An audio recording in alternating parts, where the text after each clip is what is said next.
You are listening to the IFH Podcast Network. For more amazing filmmaking and screenwriting podcasts, just go to ifhpodcastnetwork.com. You're listening to the Dave Willis Podcast.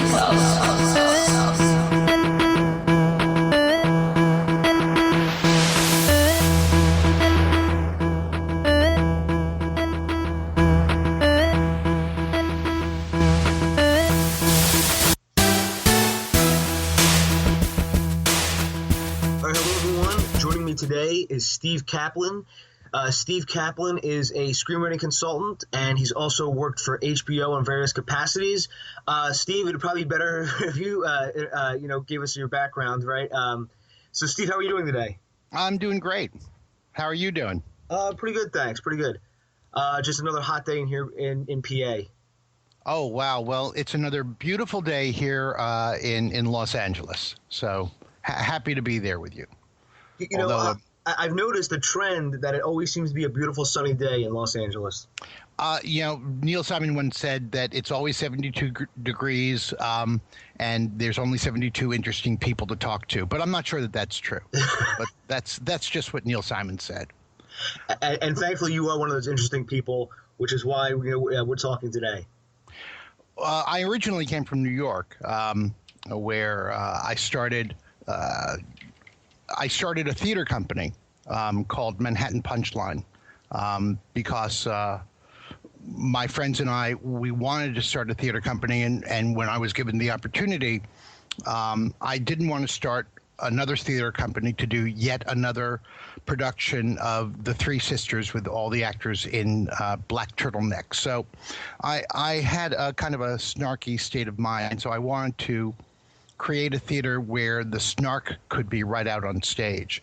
And the theater, we did plays, but we also presented improv groups. That's where we introduced Michael Patrick King to New York, who later went on to write Sex and the City.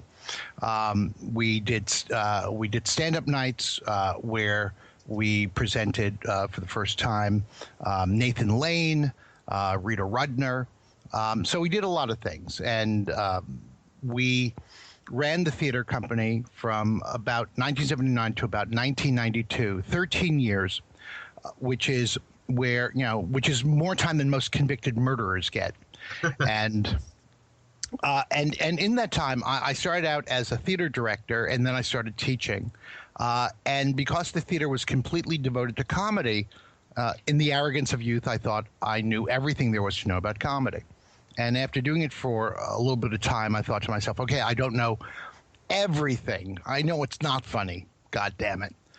And after a little bit more time, I thought to myself, how the heck does this stuff work? Why is something funny on a Thursday, but the same exact thing is no longer funny on a Sunday? So I started to try to figure that out. Why comedy works the way it does, how it works, what's going on when it's not working, and how can you fix it?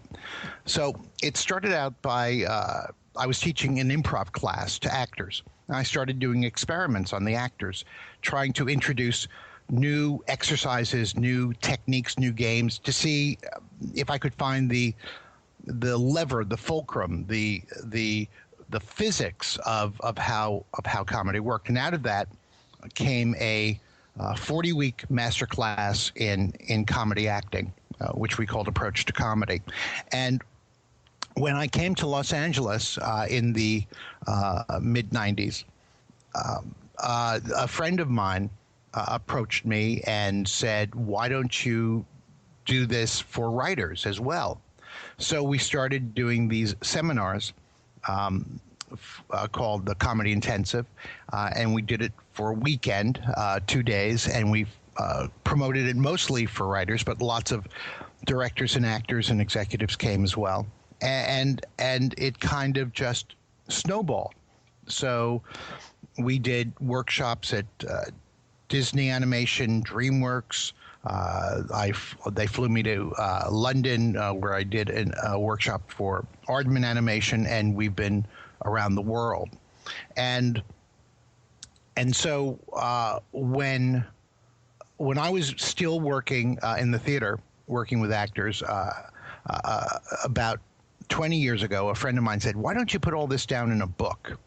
And being a slow writer, a very, very slow writer, I eventually did, and that became the book, The Hidden Tools of Comedy, which, as of yesterday, was number 4 on the screenwriting book list at Kindle. So yay me! And I actually have the book, and it's highly recommended. Oh, thank you. And like I've said to you before, Steve, I have your book. I have Dan O'Shannon's book, and they complement each other very well, because it's all about comedy theory and what people find funny.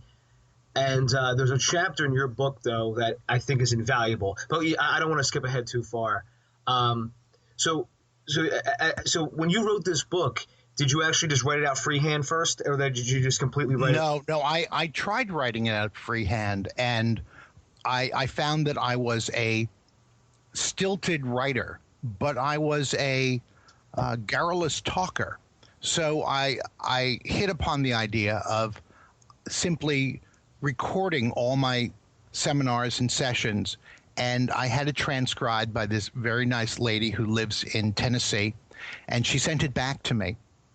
And when I got the transcripts, I was able to rewrite and edit it, because my skill as a screenwriting consultant is as an editor and as a reviser. So I was able to.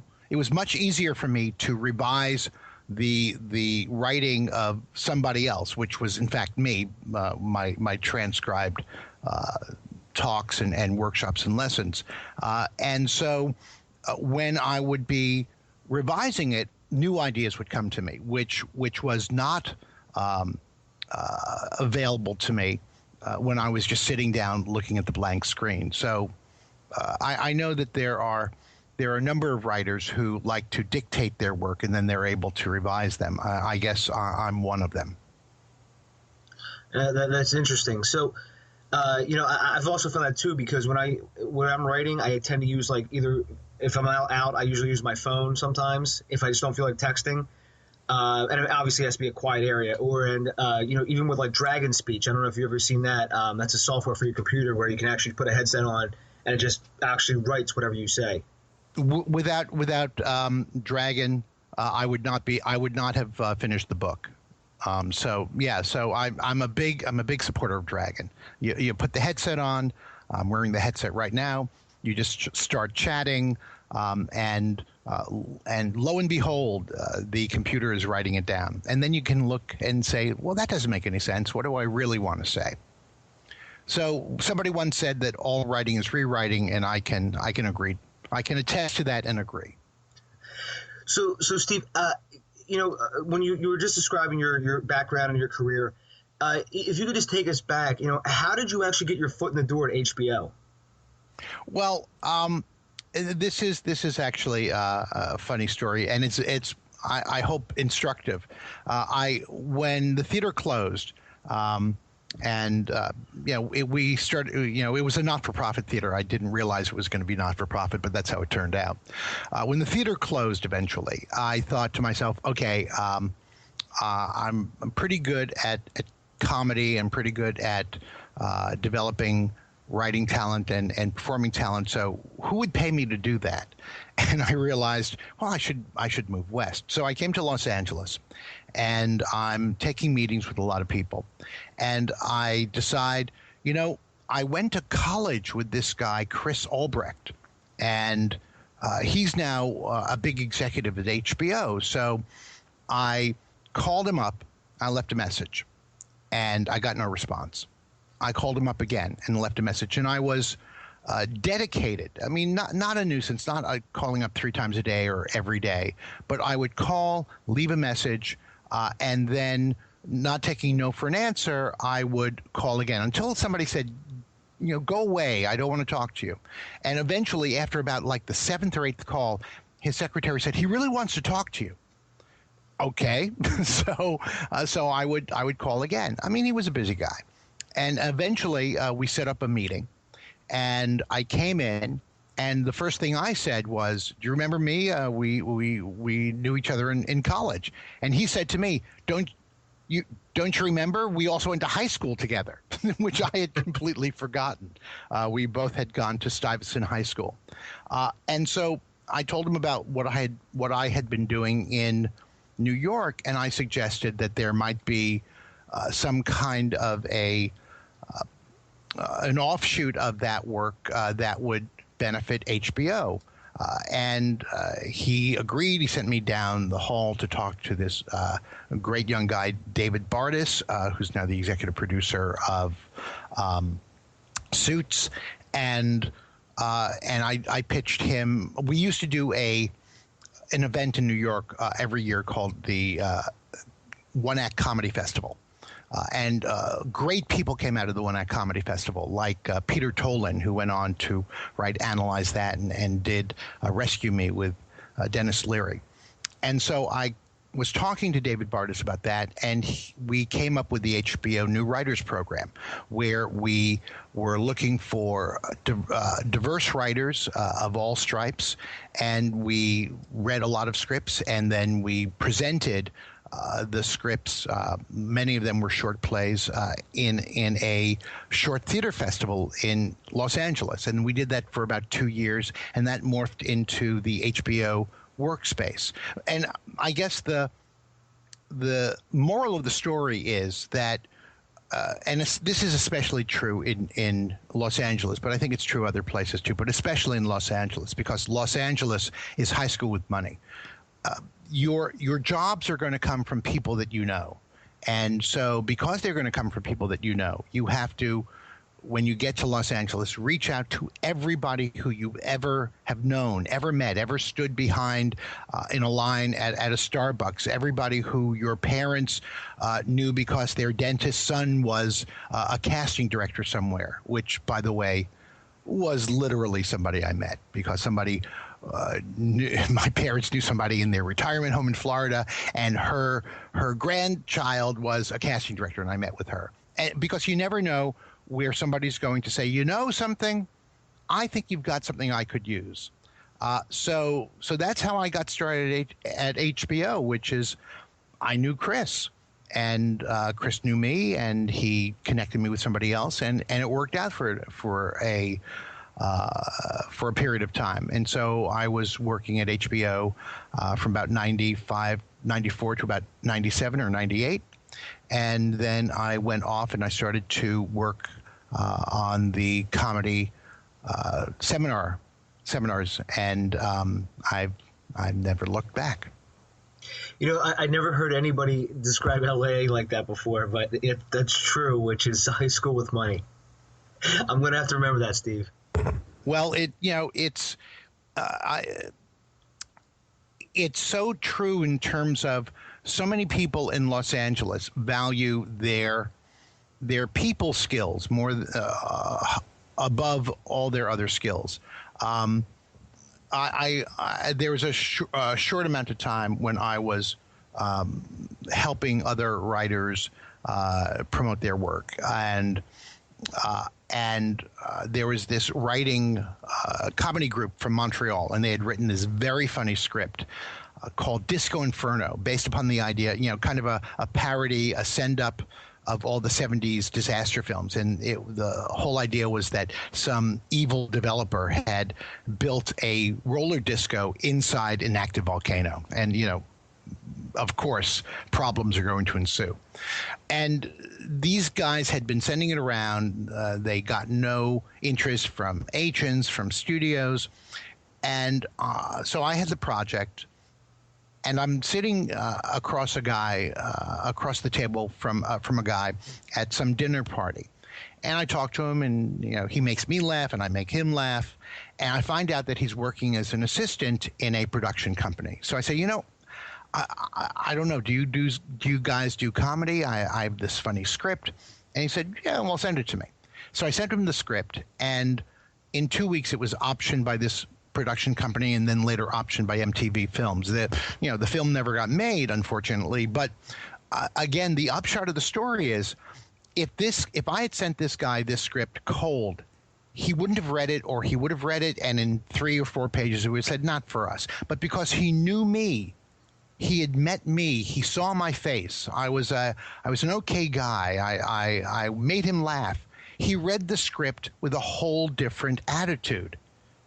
High School with Money, it's about creating relationships, and that relationship meant that he just read the script a little differently than other people had, and so the script was able to at least get to the option stage. Getting made in Los Angeles, that's a whole different story. But there's the sense that your job isn't going to come from, or your break isn't going to come from simply because you're sitting in your room being brilliant. You've got to sit in your room, be brilliant, and then move that brilliance out into the world and see what happens and see who you connect with. And especially in Los Angeles, it's the connections that are going to lead you to the next gig. And what I found, Steve, is that social media now makes it even easier to develop a relationship. Absolutely. I don't know if it's I think it might be Jimmy Fallon or I forget who it is. It's some guy in Ohio. He might have been a postman. He was writing funny tweets, and the person who's putting together the writing staff of some late night show, I think it might have been the Jimmy Fallon show, reads these tweets, gets in touch with the guy and says, hey, you want to come to New York and be on a writing staff? The guy said, yeah, sure. He's in Ohio. There's no way anybody knows about him. I mean, it used to be that you wrote funny stuff and you put it in your diary and that's it. And now or maybe you put funny stuff on your Facebook page, but unless you're friends with Jimmy Fallon, what does it matter? But now on Twitter, if you're funny, you can be discovered, which, I guess has a downside too, because now everybody's going to rush out and try to be funny on Twitter. I guess everybody is already trying to be funny on Twitter, and we all know how annoying that is. But still, look how democratized the industry has gotten, the business has gotten. If you write a funny blog, it has an option. It has the possibility of being optioned. If you get together a couple of friends and do something funny and put it on Funny or Die, it has the possibility of being noticed. So in a way, the high school has gotten much, much bigger, and it's become more possible to be noticed if you're brilliant. And we go back to the point. We go back to the first thing. You have to be brilliant. You can't just be okay. And get anywhere, because there are a lot of okay writers and performers and directors and filmmakers. You have to be brilliant, but then if you're brilliant, you have an opportunity to be seen. And that's also something that I was talking about before with some other guests, is that it's not good enough to be good. You have to be great. Yeah, and you really have to stand out and develop that.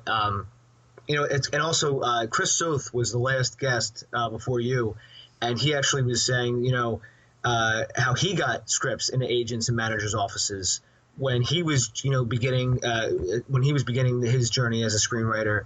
And he said, that whole thing about we don't accept unsolicited material, that's to weed out any of the crazies. And so basically, they will read it and they want to talk to you, obviously, if they like it, but they want to also, vet you to make sure you're not, completely insane and going to be a problem for everybody. Right. But again, if you get some kind of an entree in through the door, that's so much more valuable than if you just mail somebody something with a self-addressed stamped envelope. Mm-hmm. Somebody's orthopedist, their dentist, their niece, somebody who can attest that you, like you say, you're not a crazy. So Steve, just to go forward a little bit, we were talking about, your book, The Hidden Tools of Comedy, is ranked number 4. Do you, how do you feel about some of these screenwriting books out there? Do you think a lot of them, maybe confuse writers, or do you think a lot of them or just maybe saying the same thing, or do you think there is a value in some of them over others? I think there's a value in all of them if they help somebody get off the dime. I mean, how many cookbooks are there? There are literally thousands, maybe hundreds of thousands of cookbooks, and all you're doing is basically making something hot and then eating it. So it's really a way of surveying the landscape, doing some exploration, and then Lewis and Clark exploring the wilderness, coming back and saying, here's what I found, and maybe it can help you. But everybody's still got to make their way west. Everybody still has to make their own way. I think the problem is substituting somebody else's knowledge for your own creativity. I don't think that any of the books that are out there that are published by my publisher, Michael Wiese, are exact blueprints. They're suggestions, they're skeletons, they're outlines, and you still have to color in the outline, and you have to be careful that you don't just color within the lines. You have to allow yourself to tell your own story and tell them the best way you can. I think the people who, and I'm not sure if this is 100% true, but I think the people who fail are people who are trying to write something that they think other people want. I'm sure that there are exceptions. Yeah, I just wrote a piece of crap and I made $1 million. I'm sure that there are exceptions, but I know that there are a lot of people who try to write something that they don't really believe in, or don't, or isn't the highest projection of who they are and what their talent is, and in other words, writing down to the marketplace. I think you have to write to the highest of your abilities, and maybe if the highest of your abilities is an episode of 2.5 Men, great. There's a market for that, but try to write the best to the best of your abilities, as opposed to, I should be writing the great American novel, but I'm going to just write this crappy sitcom. Well, if you write, quote unquote, this crappy sitcom, it's going to come out crappy. The people who love the form, love the art, and write to the best of their abilities, those people have a shot. And then there's also the knowledge of the marketplace. And so the books give you a good knowledge of the marketplace. It gives you the benefit of somebody else's point of view. And then you have to line it up with your own sensibilities and your own idea of what you want to say and how you want to say it. And maybe the two of those things working together can help you. In a way, listen, everybody out there, buy my book, for God's sakes. That's the only way to write. But in a way, a book is just this really great friend that you bring your script to and say, what do you think? You don't get to interact that much with a book. A lot of times the people who write the books are doing lectures or seminars or workshops. I'm doing a workshop. You can find out about it at kaplancomedy.com. But even if they're not, the book is in effect some friend over beer that you're saying, so what do you think? And I think that way, if you look at it that way, all these books are valuable. Are there? I assume that there are some books that are pieces of crap. I can't say that I've read one of those like that, and I'm not going to name any names. The worst books I've read are actually on stand-up comedy, because there's a lot of misinformation about stand-up comedy, but all the screenwriting books I've read have helped me and have challenged me or shaped my ideas, or at least I've said, no, I don't agree with that. And in that way, by disagreeing, they've helped shape my ideas. So I guess the answer is, you don't have to buy them all. There are things called libraries, and you can right now on Amazon you can kind of look at a couple of chapters and see if it speaks to you. So maybe the answer, Dave, is that books are like psychiatrists. There are a lot of them out there, but not all of them can help, and you have to test them out to see if they speak to you. And if they do, then you can trust them a little bit. Is that a good answer? I'm not sure if I'm just Yeah, that's a great answer. Yeah. I mean, I have a wall behind me. Obviously, you can't see it because we're just doing audio, but it's a wall of screenwriting books. And I actually now had to organize them better. So there's some that speak more of like philosophy of screenwriting, sort of like McKee's story, while some talk about actually how to write it, which is like, Chris Sote's book, which, try to break it down into every little piece. And, and then there's everything, there's like producing books and books on directing. So, that was a very good answer. I do like that analogy, how it's basically a friend you grab a beer with and say, what do you think? And then that friend would say, well, it doesn't really fit into my idea of what a movie would be. But my book, The Hidden Tools of Comedy, only really focus on those things that are not taught by other books and other teachers of comedy. There were plenty of books out there. When I started to write the book, I looked at a number of books on comedy, and there were plenty of books that gave you 14 methods of coming up with a pun and 8 ways of writing a great non sequitur. And so I didn't feel the need to. One, I didn't feel the need to add to that, and two, that's not what I do. So I thought, there was a niche for a book that talked, what's the theory of comedy? How does it work? Why does it work? And what are the few concrete, discrete, practical ways of affecting what you do that can either increase or decrease the comedy in a scene? And so I thought, well, there's something that no one else is talking about. So that's why I thought that there was, and that's why the publisher thought that there would be a market for the book. And there is. It's still selling. God bless it. There definitely is a market for your book too. And speaking of your book, I wanted to say, I mentioned before, there's 2 chapters in there I think are really invaluable. And it's the first one is chapter 2, which is the comedy perception test, and the other one is chapter 13, which is comic premise. And with chapter 2, you discuss what is comedy, and in chapter 13, you actually start pulling ideas out of the comic premise. And I think those 2 are invaluable because as you're writing a screenplay, or even before you're about to, and you're sitting there, you're outlining.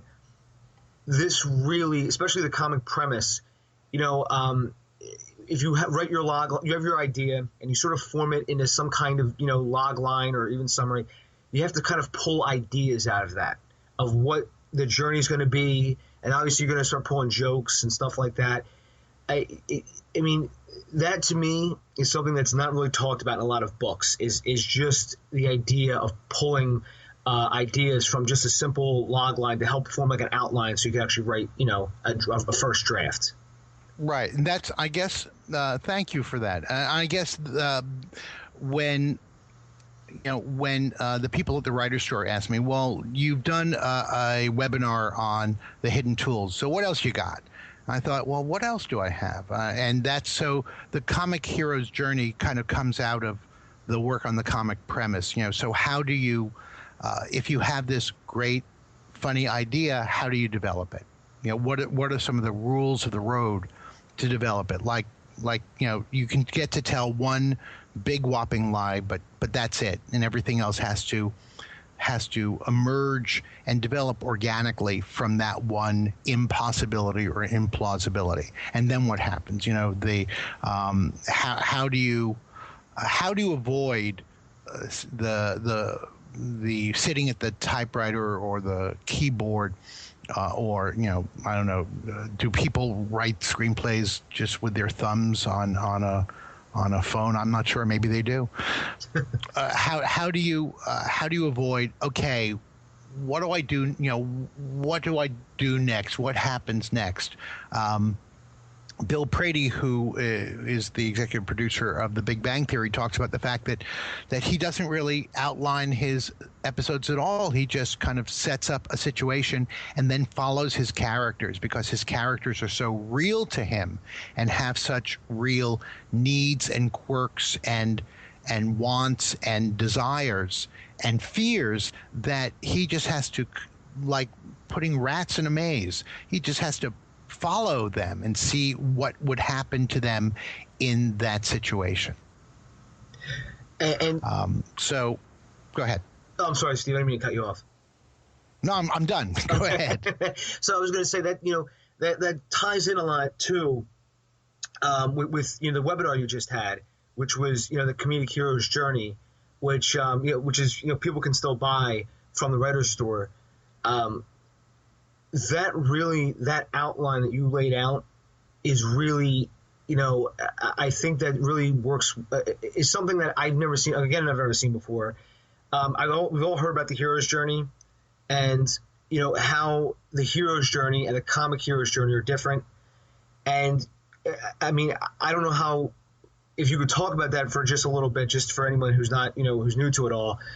I think that really is interesting information. It really helps you to not only pull from that comic premise, but you sort of know what ideas aren't going to work and what will work. Well, I'm a big fan of Chris Vogler and Michael Haig, and Michael and Chris did this really great DVD called The Two Heroes' Journeys, and Michael talks about the outer journey and the inner journey. I'm a huge Joseph Campbell fan, a big fan of myth. And so I thought, well, how does the hero's journey, the writer's journey, how does that fit for comedies? And I started to think about the fact that, for the comic hero's journey, it becomes a little different. And by the way, I realized that during the entire 90-minute webinar, I never mentioned Chris Vogler's name, and it's not because I didn't want to give him credit. It's because whenever I came up to talking about the hero's journey and the writer's journey, I couldn't remember his name. I had this brain fart, and so rather than going, "Whoa, who's the guy who wrote that?" So Chris Vogler, it's a great book, and it's a great breakdown of the monomyth that Joseph Campbell first talked about. But in the comedic hero's journey, the difference is that in a hero's journey, you have a character that has great strength and talents within them, but they're untapped. And in the comedic hero's journey, you have a character that has great flaws who thinks it's okay. And I think that's the main difference, is that Luke on Tatooine is a hero in the making, only he doesn't know it. And Bill Murray in Groundhog Day is a jerk, and he doesn't care because he thinks it's working for him. And so in the comedic hero's journey, it's first about the event or the catalyst is something that sends your hero spiraling off course. They pushes them off balance. And so for the first part of the movie, the hero is desperately trying to get back to where they were, which we in the audience can see is in untenable position. It's really not working for them, even though they think it's working for them. In Groundhog Day, it's Bill Murray thinking all he needs to do is go to a bigger television station, but he doesn't realize that he's a jerk and that he's going to live a terrible life as a selfish, cynical jerk. And While You Were Sleeping, Sandra Bullock is this mousy toll taker, and she thinks that that's going to be her life and that's going to be it. In 40-Year-Old Virgin, Steve Carell thinks, well, I guess I'm just going to be working here in this electronics store, and the fact that I don't have any relationship, that's okay because I've got my painted soldier figurines and I play my Xbox. And so all of those characters they have holes in them. They're missing something, and they don't know it. And the value of the comic premise, that event that is the impossible event or implausible event, it pushes them away from their comfortable um, world and forces them to do something, about it. Their first reaction is always to try to get back. After the poker game in 40-Year-Old Virgin, Steve Carell just tried, he's upset, but he just tries to get back to work and forget that it ever happened, that his secret that he's a virgin was ever revealed. And then when everybody starts making fun of him, his first reaction is to run away and quit. He can never go back to work there. Bill Murray's first reaction in Groundhog Day is to deny it. It's just not happening. He gets on the phone and says, what happens? What happens? What do you mean tomorrow? There wasn't one today. So the heroes are, the comic heroes don't realize that their lives aren't working, and so they're trying to get back to those unworkable lives. And then over the course of the events of the screenplay, and this is, I think, the next thing that's important about in the comic hero's journey is a new goal. Because they discover a new goal. They discover something that they want, that they didn't even know that they wanted at the beginning of the movie. And as they begin to evolve as people, that goal evolves until it becomes something that it becomes a life that's worth living, and then they are trying to achieve that. So, in a way, the comic paradigm of the comic hero's journey is pretty simple. You have somebody, unaware that they're living an unlivable life, an unworkable life. Something happens to push them off balance. They desperately try to get back into the same awkward position that they were in the beginning, but eventually, over the course of the movie, they find a new stance, a better way of standing in the world. So that's in a short nutshell, that's the comic hero's journey. But you also have in their own ways versions of the writer's journey and the hero's journey. You still have the moment Michael Haig calls it the getting naked moment in romantic comedies, the moment where because of the events, the traumatic events that spurred everything into action, your heroes start to become reflective.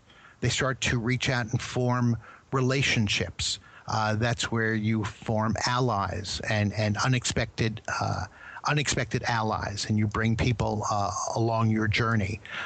There's also the moment of disconnection when what Jen Grisanti calls the all is lost moment. That moment, usually about 3/4 of the way through the movie, when it seems that all is lost. It's where the girl breaks up with the guy, and it seems like she'll never go back with him, or where the best friends part and now they're not best friends anymore. And then there's usually the race, the race to the finish, or the race in a romantic comedy would be the race to the altar, where the hero needs to do something, needs to take an action that will bring everything to its best conclusion. And in Race to the Altar, somebody asked a question during the webinar: does it need to be an actual race? And it doesn't. It just needs to be an action. It's because of the age. When you get old, you get these brain farts. The movie with Julie Louis-Dreyfus and James Gandolfini. Do you remember what that was called again? Not offhand. Sorry. I know exactly the movie you're talking about. Yeah, it's the name escapes me, but it's that movie. It's James Gandolfini's last movie, and in the movie, Julia Louis-Dreyfus is dating this guy. And she becomes best friends with this rich woman, not realizing that the guy she's dating is the ex-husband that her new best, because she's a massage therapist, her new best friend keeps bad mouthing.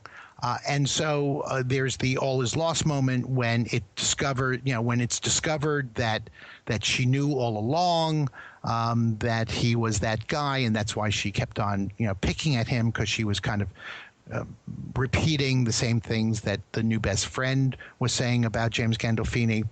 And then at the end of the movie, realizing that she really missed him, that she blew it, she just drives by his house, sits outside, waits for him to come outside, and then they have a moment together. And so the race to the finish doesn't need to be a literal race. It's just, oftentimes I read screenplays in which the protagonist does nothing to help create the ending. It kind of just happens to them. And what the monomyth tells us is that your hero has to do something, has to take an action that will result in the happy resolution of the problem. And simply by driving by his house, taking that positive action, the Julia Louis-Dreyfus character makes has the possibility of a happy resolution to her problem. And that's great advice, Steve, because and thank you for showing all those examples too, because that's something too when you can actually point to these movies and say, this is how they did it, this is how they did it. So it's great, Steve. And there's a question that somebody wrote in that I think ties in with what we were just discussing, and one is, why do so many bad scripts get made? And the second one is, what advice do you have for aspiring screenwriters? The reason that so many bad scripts get made is because the good scripts get messed up. It's not like people say, this script is crappy, let's throw $50 million at it. There's a lot of reasons why movies don't work. For one, it's hard to get comedy to work. Comedy is hard. And it needs the happy confluence of great performances, a great script, great direction, great editing, great music, a great score, and good marketing. I mean, there's a lot of things that can go wrong in a movie, and the fact that they don't go wrong are almost miracles. There's another reason why bad movies get made is because it's hard to turn an ocean liner around, especially a large ocean liner like a movie. People greenlight movies because they think they're going to make money, and oftentimes there's the sense that if we don't do it now, some of the elements, performers, directors, are going to move on to something else. So there's also the point that there are times in which there's a go on a project and it's not quite ready. The script isn't ready. The script could have been ready, but the script isn't ready. Or the script is ready, and then in order to get the actor that the studio wants, the actor requires changes made that really weaken the script. So there's a million things that can go wrong, and sometimes they do go wrong. And then there's also, I guess, the category of cynical profit. There's a certain amount of money to be made by crap, and unfortunately, there's the cynical sense that if we make this crap and it's crappy, it doesn't matter because it will still make a profit. That's a small subset, but there is that cynical sense that this thing made money, and if we do something very much like it, it will make money too. And unfortunately, the marketplace doesn't always punish those people. So that's just a truism. But again, you can't you can't go out trying to make. I don't think that if you're a new script writer, an aspiring script writer, you can aspire to make crap. It's just not a workable, viable model. It is true that Zach Penn, for instance, Zach Penn and his collaborator sat down one weekend and watched every action movie they could, and because they were about to write The Last Action Hero, and they wanted to learn every trope that there was in action movies so that they could not only avoid the worst ones, but also copy the best ones. And they did. And, and The Last Action Hero might not be a great movie if you haven't seen it. It's, Arnold Schwarzenegger. But it has a workable premise, and it wasn't a bad. A lot of it was derivative, but they didn't mean to make it bad. They wanted to make it great. They wanted to make a goulash, the best goulash they could think of with every action trope thrown in there. But if you're an aspiring screenwriter, I don't think that you can condescend to the material. I mean, the worst comedies are the comedies that are trying to appeal to the lowest common denominator. Those really don't work. They really don't work. For one, they're not going to appeal to performers and directors who want to do them, and two, there's a limited market for that. So for an aspiring screenwriter, I think there's a couple of things you can do. Especially if you're an aspiring comedy screenwriter. For one, I think you've got to watch as much comedy as you can. Just start working your way through the AFI's top 100 comedy list. Pick a performer or a director or a writer and watch everything they've ever done. The more that you see, the more that you're going to realize these ideas have been repeated over and over and over again. And so you're not looking to avoid them, you're looking to give your own spin to them. There's a great scene in a Marx Brothers movie, Night at the Opera, in which everybody crowds into a small stateroom. It's the classic stateroom scene. And that scene is repeated in the Farrelly Brothers film, There's Something About Mary, in which everybody crowds into a bathroom after Ben Stiller has his junk caught on his zipper, and that's not a mistake. It's not an accident. That's it's the best way of saying it. It's homage, but it's brilliant theft. I think it was Picasso who said, "Good artists create, great artists steal," and so you want to know what's been out there, so you can steal the best. Steal from the best. You can borrow the best. The second thing I think aspiring screenwriters want to do is, especially for comedy screenwriters, you want to get into an improv group or take an improv class. Not that you want to get on Saturday Night Live or perform for Second City, but you simply want to experience what it's like to be a character, seeing through the eyes of a character, speaking through a character. It's invaluable to learn how comedy works. And it gets you out of when you're writing, it gets you out of your head, and it puts you into the life and bones and sinew of a character.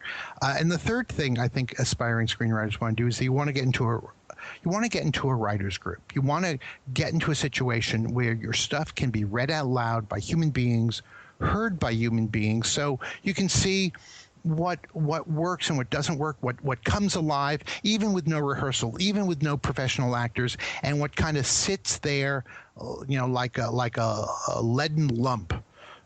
And you want to be able to share your stuff with other writers, and especially for sitcoms, when my generation of stand-ups came to Los Angeles, they all found themselves in the same writers group.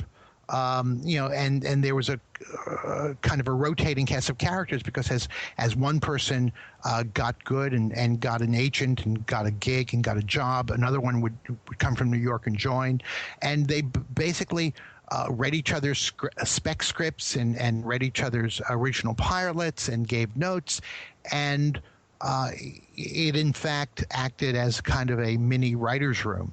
But a lot of people that I know came out of that process and became, very well-paid executive producers of television sitcoms because of the fact that they didn't try to do it sitting by themselves in their room or even just sitting by yourself at a Starbucks with no feedback.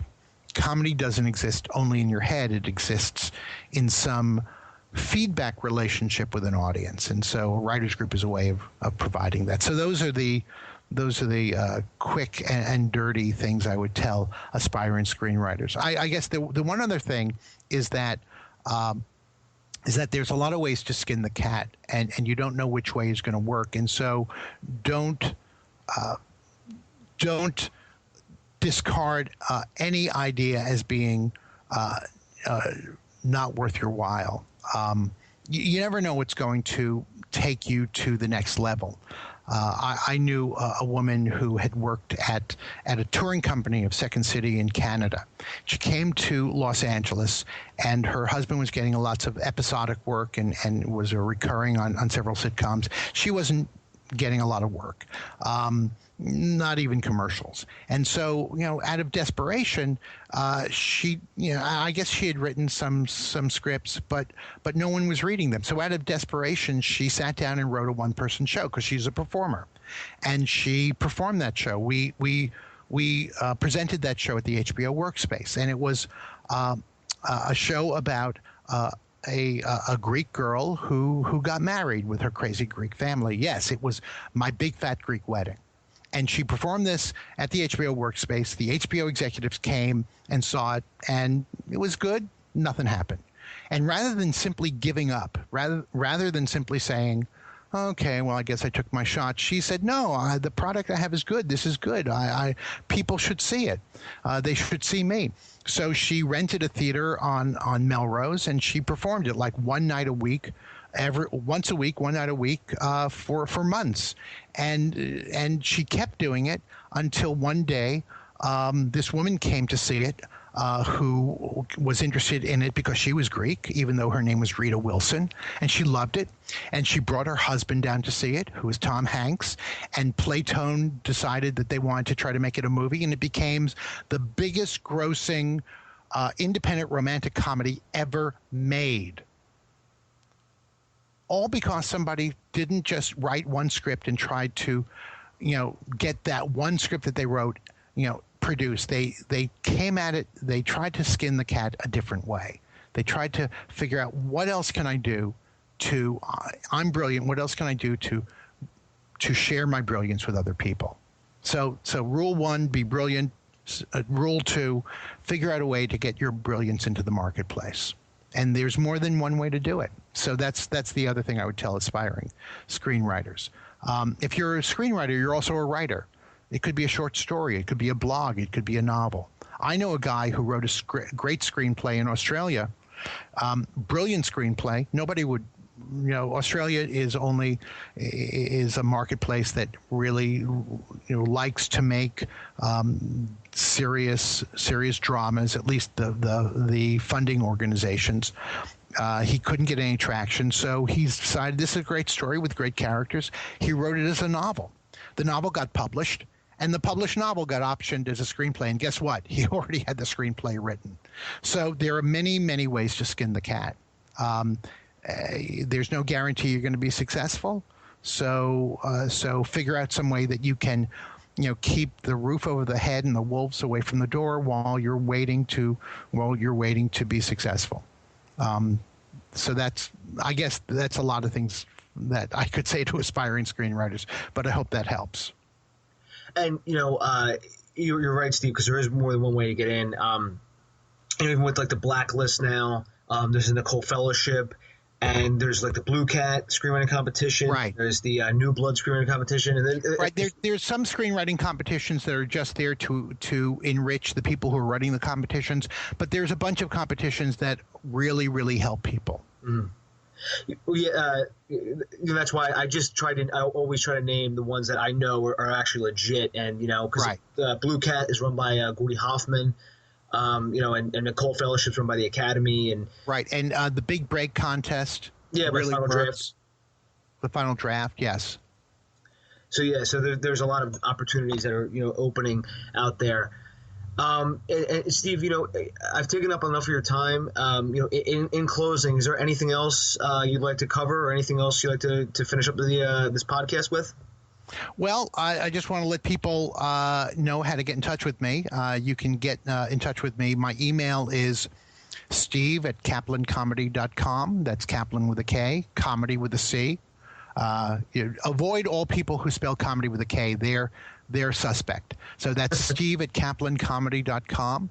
My Twitter handle is skcomedy. You can get me at I'm on Facebook at Kaplan Comedy, and my website is www.kaplancomedy.com, and we have workshops coming up in Los Angeles, in Toronto, in Singapore, and maybe in a city near you. So join our mailing list and get our newsletter. Have you ever thought about coming to Philadelphia, Steve? I would if somebody brought me. Well, you know what? Let me work on that because I have a lot of connections here, and I do a lot of work with the PA Film Board. So who knows? Who knows what the future holds? Okay. I would love it. Excellent. And everyone, thank you for listening. And Steve, thank you so much for coming on, and thank you for sharing all your great wisdom. And obviously, even with this podcast, this is like the tip of the iceberg. Again, if they purchase your book, that is invaluable as a resource guide for, especially when you're writing comedy. Thanks. And thank you, Dave. Thanks for having me on. Oh, well, my pleasure. So everyone, you can find me at davebullis.com, and Twitter is @DaveBullis. You can find Steve, which is SK Comedy on Twitter. And thank you everyone for listening. And Steve, have a great day. You too. Take care, buddy. Okay, bye. Bye. Find Dave at davebullis.com. Please make sure to subscribe and share the podcast.